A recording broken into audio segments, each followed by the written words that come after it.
It's a program, a highly deceptive multi-year program. I call it deceptive because it often looks like something completely different. It might look like you've deeply offended someone who sent his entire social network after you, but that's not why it is. It might look like you're a victim of an extremely vicious and secret smear campaign, but that's not it either. Maybe you think the police are sending people after you, or maybe you think criminal gangs are harassing you, or maybe you think it's Stasi-like secret police messing with your life. Maybe you've read about COINTELPRO, and that seems kind of like what it is. What I'm talking about looks like these things, it might incorporate elements of some of these things, but it isn't any of these things. It's something that can be disguised as any of these things, but something different, something pretty new. Now, I don't want to downplay the claims of stalking at the hands of several people. Stalking by groups of people is something that happens. You'll hear about this sometimes. A man might take turns with his buddies harassing an ex-girlfriend. That's a thing. It happens. But what I'm talking about is something qualitatively different. It's not stalking. It's something else. What this is, in essence, is a virtually untraceable takedown program.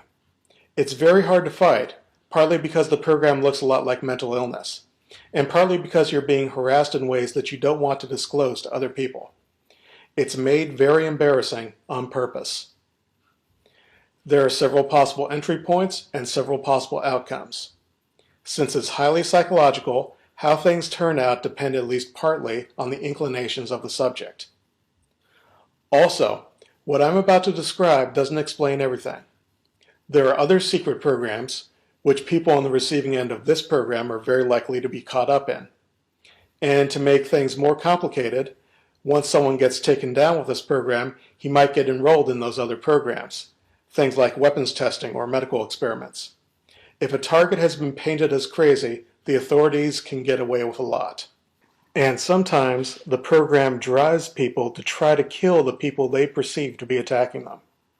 I don't condone this, but I understand what's going through a subject's mind when he acts out this way.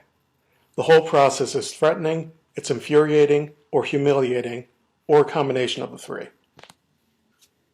So here's the broad outline of the whole program. At some point, you're put under surveillance.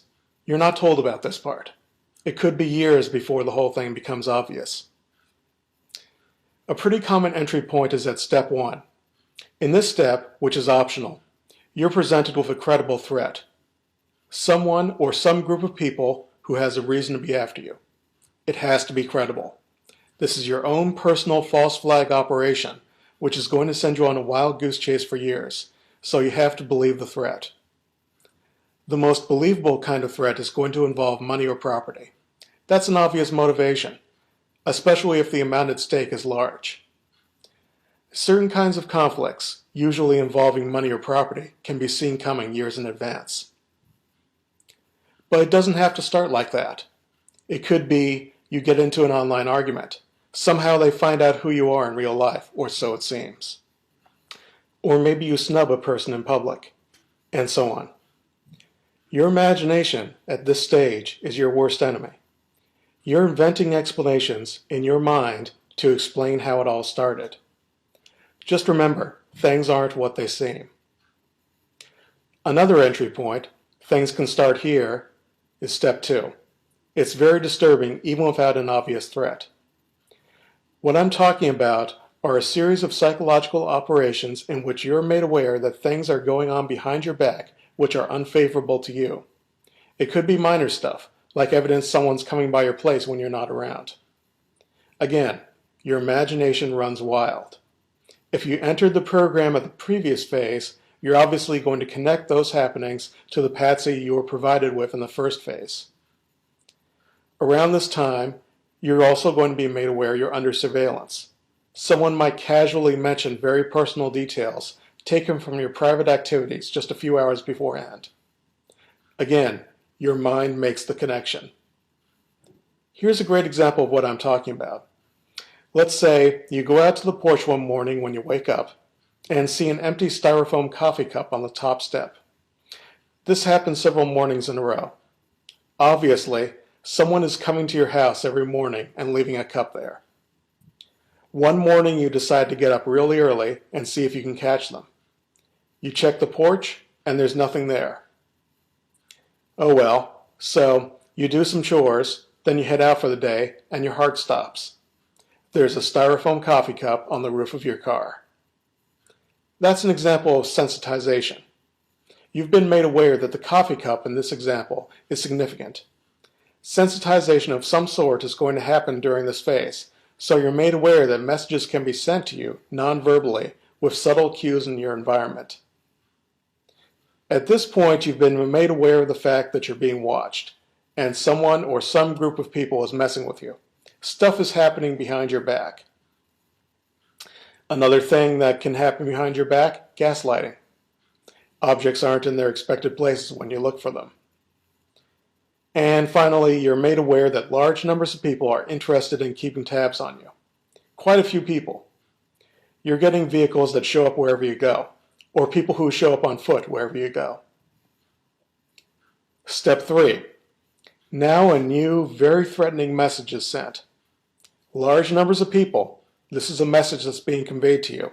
It's only a message, but it's very convincing.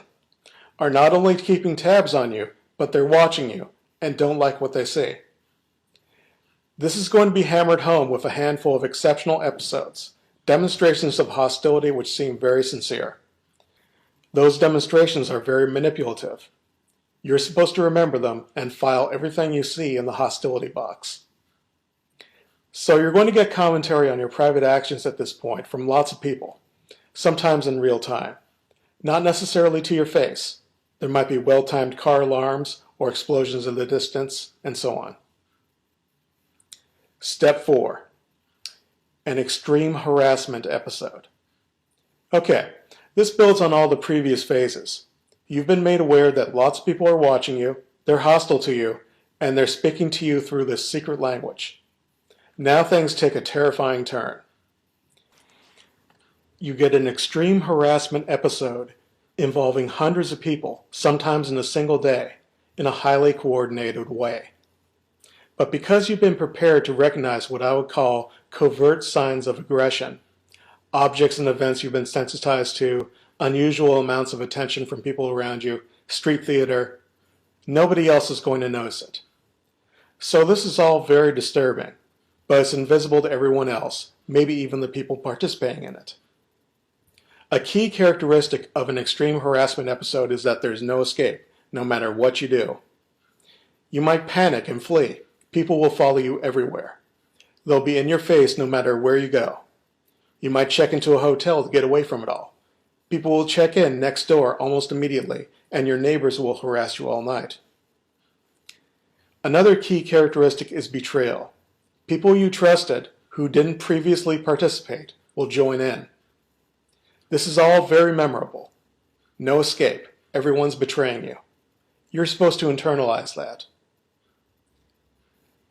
Step 5. Okay, you've been broken in.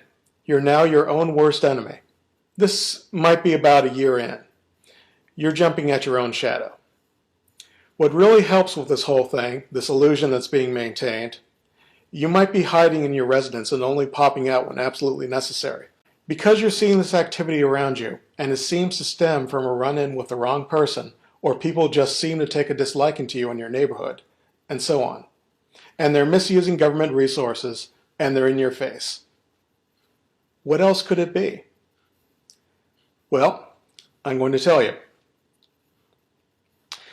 There's another step beyond that, in which the meaning of all the previous steps is made evident, but a lot of people going through the program don't see it. I'll be getting to that after I put those steps in context. If you're going through this process and you're still at the point where you're trying to gather license plate numbers, or catch people in the act of breaking in, or trying to find a lock they can't pick, or trying to figure out what group everyone belongs to, or trying to learn how they're communicating, I'm going to break the bad news to you. You've been brainwashed. Brainwashed people don't know they've been brainwashed. There's no explanation I can give you that's going to snap you out of it. It's so real. In fact, explaining things in terms of the familiar might actually help cement your brainwashing. If you're still struggling with neighborhood harassers or friends and family members who seem to be in on it, just keep in mind, things aren't necessarily as they seem.